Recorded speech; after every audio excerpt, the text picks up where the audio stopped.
क्या कहेंगे और आप यहाँ कब से हैं?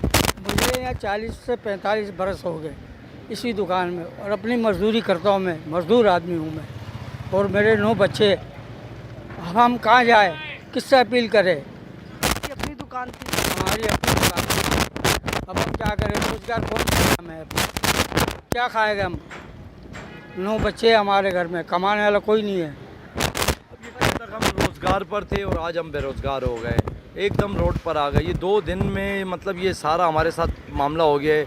हम तो ये जानते थे कि पाकिस्तान पीपल्स पार्टी रोटी कपड़ा मकान देने वाले लोग हैं, और हमसे रोटी कपड़ा मकान एक रात में छीन लिया गया है। हम तो चेयरमैन बिलावल भुट्टो से दर्दमंदाना अपील करेंगे, जो हमारा नुकसान हो गया इसका फौरी तौर पर कोई अजाला किया जाए, क्योंकि अब इनकी 7 बेटियां हैं, 2 बेटे हैं। ये कहाँ से ये अपने घर का चूल्हा जलाएंगे? और ऐसे कई लोग हैं। अब हम तो इंतहाई परेशानी और सख्ते में हैं कि हम मशीयत का पहिया चलाने वाले लोग थे। सारे हुनरमंद लोगों को आप रोड पर लाके खड़ा कर दिया।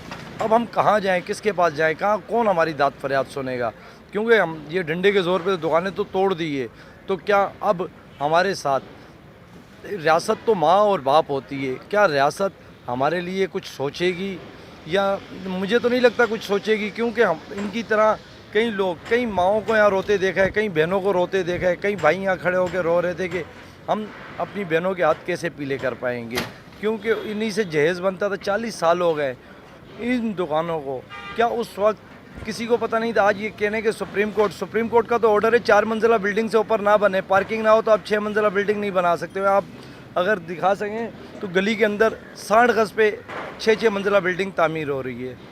मतलब कई सुप्रीम कोर्ट के ऑर्डर याद नहीं आए। हमारी दुकानों को, सैकड़ों दुकानों को यहाँ तबाह कर दिया गया है। मतलब एक पुलिस फोर्स को यहाँ खड़ा कर दिया गया है, किसी की कोई आवाज़ नहीं निकली। अगर हम बात करते तो लॉ एंड ऑर्डर की बात होती है। और मैं जिस चैप्टर पर काम कर रहा था वो गुस्ताख रसूल फराज परवेज़, जो कि पाकिस्तान का शहरी और फ्रांस में रह रहा है, हम उसके ख़िलाफ़ भरपूर आवाज़ हमने उठाई थी, और ये शायद उसके ख़िलाफ़ आवाज़ उठाने की पादाश में हमको ये सज़ा दी गई है कि 2 दिन परवेज़ आपके खिलाफ बहुत लोग खड़े थे, शायद हो सकता है।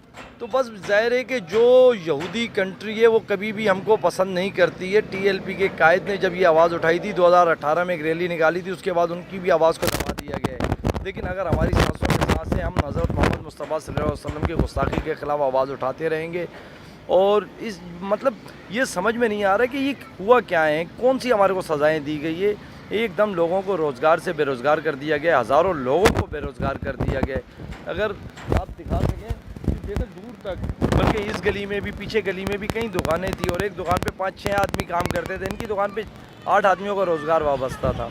अब सब आप दीदा है, सब ज़ारो कतार रो रहे हैं, क्या करें? अब अगर आप कर सकते हो, आपके मीडिया के तवल्सुल से मैं ये कहना चाहूँगा कि फौरी तौर पर कोई इमदादी पैकेज का ऐलान किया जाए, और जो लोगों को फौरी तौर पे बेरोज़गार आपने